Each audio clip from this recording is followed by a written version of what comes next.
2011 में I used to be the tourism minister. तो उस वक्त में मैं मिनिस्टर के हिसाब से देखा तो हमारा टूरिज्म डिपार्टमेंट में उस वक्त में TIO टूरिज्म इंफॉर्मेशन ऑफिसर कुछ 15-16 पोस्ट, शायद हमका एग्जैक्ट नंबर तो याद नहीं है, उस वक्त में वैकेंसी हो चुका था and department was processing to recruit those officers through a departmental examination.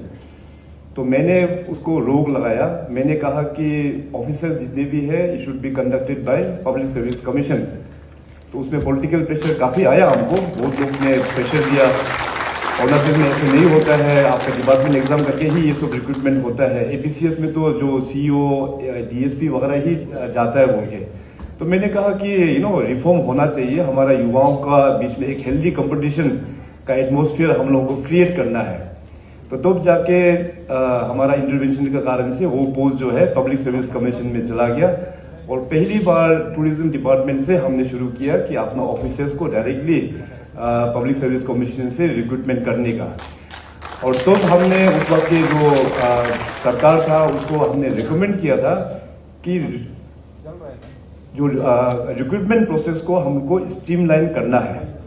तो चाहे ग्रुप उस वक्त में तो ग्रुप D भी हुआ करता था, चाहे ग्रुप C हो या D हो, उसके लिए भी अलग सा एक तो इंस्टीट्यूशन बना के उसको रिक्रूटमेंट करना चाहिए। और जितने भी जो डिपार्टमेंटली जो एग्जामिनेशन क्लास 2 ऑफिसर्स का भी चलता था उसको भी सारा APCS को शिफ्ट करना चाहिए, मगर उस वक्त में हो नहीं पाया। मगर 2016 में जैसे मैं इस पद को संभालने के लिए हमको जो मौका मिला, तो सबसे पहले मैंने रिक्रूटमेंट प्रोसेस को हमने स्ट्रीमलाइन किया। मैं माननीय प्रधानमंत्री जी को 2016 में जो CM बनने के बाद मैं जो मिला तो PM साहब ने एडवाइस किया कि आपका अरुणाचल स्टेट जो है इतना रिसोर्सफुल स्टेट है, वहाँ पे जो जितने भी जो ट्राइब्स है सब मेहनती ट्राइब है, सब अच्छा ट्राइब लोग है, तो आप जाके केवल वहाँ पे आप रिफॉर्म कीजिएगा। रिफॉर्म करने का बाद इसके बाद स्टेट अपना आप चलना शुरू होगा। तो सबसे पहले मैंने रिक्रूटमेंट प्रोसेस पे हमारा अटेंशन हमने ड्रॉ किया और स्टाफ सिलेक्शन बोर्ड हमने क्रिएट किया। तो स्टाफ सिलेक्शन बोर्ड जो क्रिएट हुआ उस वक्त में 2017 में, तो उस वक्त में हमारा जितने भी उस वक्त में जो सहयोगी था, ऑनरेबल मिनिस्टर्स, MLA, सबको हमने कन्विंस किया।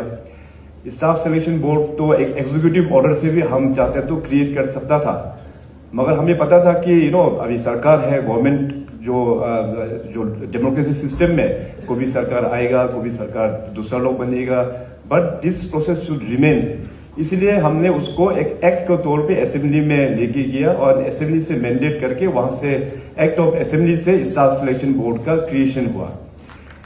इनिशियली हिकअप्स आया, फिर सिस्टम को पूरा क्लींजिंग किया।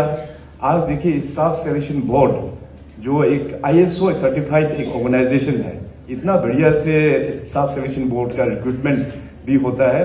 आई बिलीव आप में से कई सारा लोग शायद इससे पहले सर्विस में भी था होगा, शायद स्टाफ सिलेक्शन बोर्ड में भी शायद सिलेक्ट होकर आप लोग काम भी किए होंगे। सो इस प्रकार से काफ़ी रिफॉर्म किया हुआ है रिक्रूटमेंट प्रोसेस में।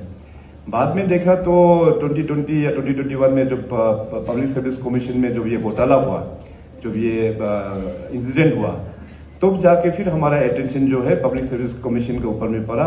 पूरा सिस्टम को हम लोग ने ओवरहॉलिंग करके अभी जो नया सिस्टम जो बिठाया उसका किस प्रकार से चलता है ये आप खुद ही आप लोग एक्सपीरियंस कर चुका है। बहुत ही ट्रांसपेरेंट वे में इसका रिक्रूटमेंट होता है, इसमें किसी का भी मतलब सही जो है वहाँ चलता नहीं है। इतना प्योर हम लोग ने रिक्रूटमेंट सिस्टम को कर दिया।